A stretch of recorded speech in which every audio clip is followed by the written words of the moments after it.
right, we're gonna do things just slightly differently this video. I want to go over the parts that I used for the big brake swap now. If you're doing a Akebono brake swap on just a normal Q50, it's pretty simple. You just get your calipers, the Akebono calipers, and just for anybody who's confused, these are the same calipers from a 370Z, a G37, a Q50, or a Q60. And also, I believe, the RZ34, the new Nissan Z. They're all the same exact calipers. They will bolt up to any of those cars just fine. G35s and 350s had Brembo calipers. They are not the same. I suppose you could probably bolt them up, but you might have issues with getting rotors that are properly sized. Obviously, you're just going to get the appropriate pads and rotors for the front and rear of the car. The only other thing that you're going to want to get is you are going to, in my opinion, just want to upgrade to braided stainless brake lines. So if you're doing a big brake swap on a Q50, and you have a G35 or G37 rear subframe, things get slightly more complicated, but it's still not that bad to do. So obviously for the front brakes, it's all factory Q50 parts here. Q50 rotors, and obviously the pads are gonna be the same regardless. For the rear, since we are running a G35 subframe in this car, the calipers are Akebono calipers, so they came from a G37, 370, Q50, Q60.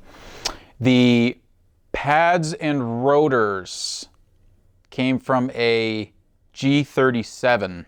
Now I also did the parking brake hardware, and that all came from a G35. So even if you have a G35 rear subframe, it's not hard to get the parts for this at all. It's all factory parts, all bolt-on, no modification required. Now people will kind of give you mixed opinions on this. Some people say that you should get the dust shields that are for the Akebono brakes with the larger calipers and rotors.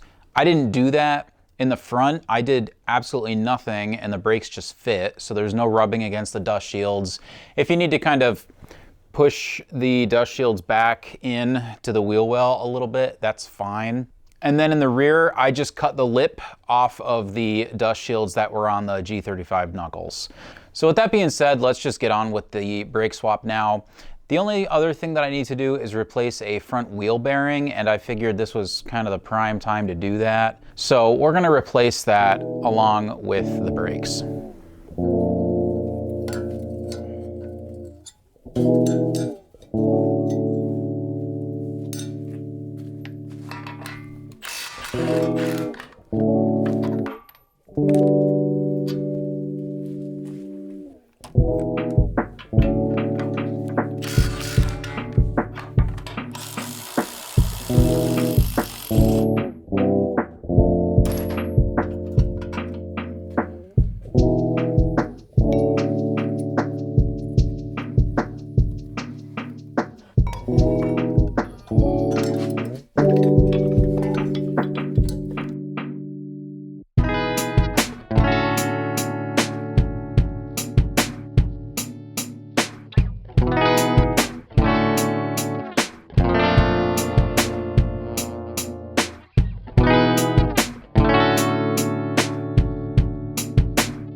All right, so on this car, pretty factory coilover job.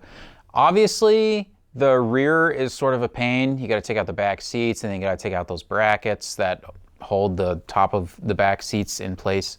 Once you get those out, everything is easily accessible. So obviously there's a G35 rear subframe in this car. As far as what rear coilovers I'm running, these are just Q50 coilovers. You saw in the footage that I had to use spacers on the lower mount for the coilover going into the knuckle. That's because the bushings are not quite long enough. They're not quite wide enough. So you can do this, obviously, and it'll be completely fine. You may be able to get away with just pressing a Q50 bushing into the knuckle. I did not try that. As long as the OD is the same for both of the bushings, you could do that. Your other option is to get G35 lower mounts on the coilovers. I didn't do this. However, I didn't even ask Tane if I could get coilovers that are set up like that. I did call Feel, and Feel said, yeah, we could do that, no problem. So if you want to go that route, then buy some Feel coilovers, because they're good dudes to deal with. All right, kind of a short and sweet video this week. I know this wasn't the most super exciting stuff, but I'm just going through everything that I've done on this car. I hope that you guys enjoyed watching. Again, leave a comment, like, subscribe if you like the content. The algorithm, as usual, is brutal. Couple more videos on this car. I've got a couple loose ends to tie up, which will probably be the next video. And after that, well, the car is really dirty, so I really need to wash it. But I promise soon, very soon, like hopefully this month, I will actually have a video out of driving the car and talking about my impressions. So stay tuned for that, I guess. So stay tuned for that video, and yeah, that's all I got for this one. Thanks, guys.